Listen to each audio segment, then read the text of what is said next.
Lesson 1. Wealthy people buy the future, not the present. One of the smartest lessons comes from The Psychology of Money by Morgan Housel. Rich people aren't always the ones who have the flashiest lifestyle today. They're the ones who can imagine themselves 10 years ahead.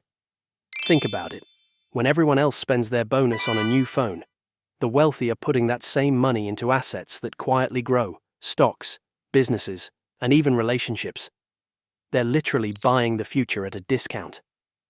This is why Warren Buffett always says the best investment is time in the market, not timing the market. The earlier you start thinking future first, the more your money works for you instead of disappearing on stuff that loses value the second you buy it. Ask yourself, what are you investing in today that your future self will thank you for? And speaking of things that lose value, here's a money lesson most people completely misunderstand.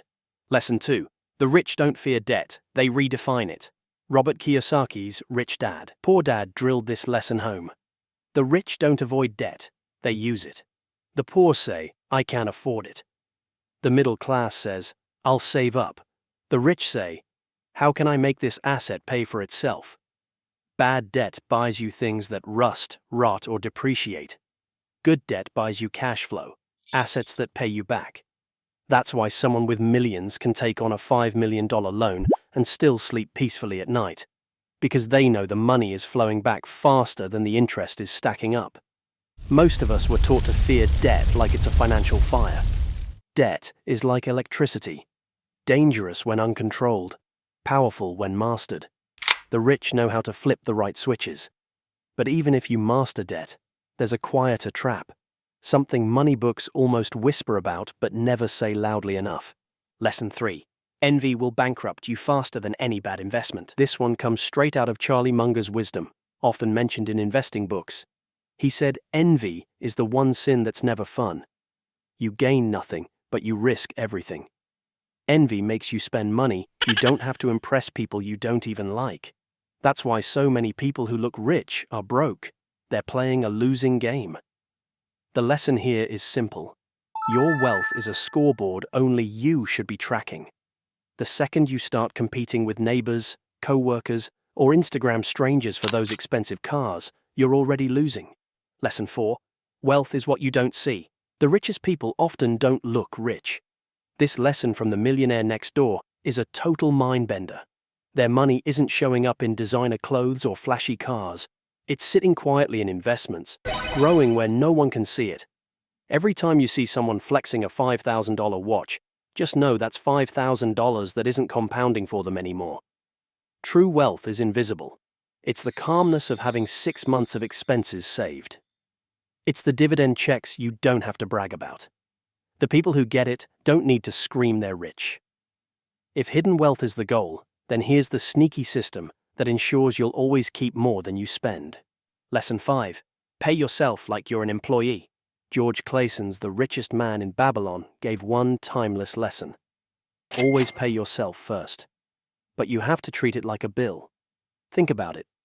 You never forget to pay your rent. You never forget to pay the electric company. But when it comes to saving or investing, suddenly people say, I'll do it next month. The wealthy solve this by automating it, making saving and investing a mandatory expense. You don't wait until the end of the month to see what's left. You pay yourself up front, and then you force yourself to live on the rest. And once you've locked in paying yourself first, there's another overlooked money lesson that changes how you spend the rest. But what if the most powerful money lesson isn't about spending or saving, but about something you can't even put a price on? Lesson 6. Wealth without health is poverty. This lesson shows up in books like Tools of Titans by Tim Ferriss, and even old-school philosophy. What's the point of building millions if you're too stressed, sick, or broken down to enjoy it? The wealthy know that health is the ultimate compounding asset. Gym memberships, therapy, and good food, these aren't expenses. They're investments with exponential returns. The more energy you have, the more opportunities you can chase, the sharper your decisions, the longer you stay in the game. If money buys freedom, health buys time to actually live that freedom. So how's your energy right now? That's your real bank account. And this brings us to the most underrated money lesson that ties all the others together, one you'll almost never hear in a finance book. Lesson 7. Enough is the richest word in finance. Here's the lesson that most billionaires, millionaires, and financial gurus whisper about: knowing when you have enough. Morgan Housel wrote an entire chapter on this. Because the biggest financial crashes, the worst scandals, the fastest downfalls, they all come from people who couldn't stop. They didn't know their number. Enough doesn't mean giving up ambition. It means defining your finish line before greed moves it further and further away. Because if you never know when enough is enough, you'll never feel rich, no matter how much money you stack. That's the paradox. Enough is what makes you wealthy, because it finally lets you enjoy what you already have. Would you recognize enough if you had it? Lesson 8. The hidden cost of complexity. Joel Greenblatt's point is subtle but powerful. The more complicated your strategy, the less likely it is to work. Fancy hedge funds, algorithmic trading systems, and over-diversified portfolios often get crushed by something as boring as an index fund. Why? Complexity breeds mistakes.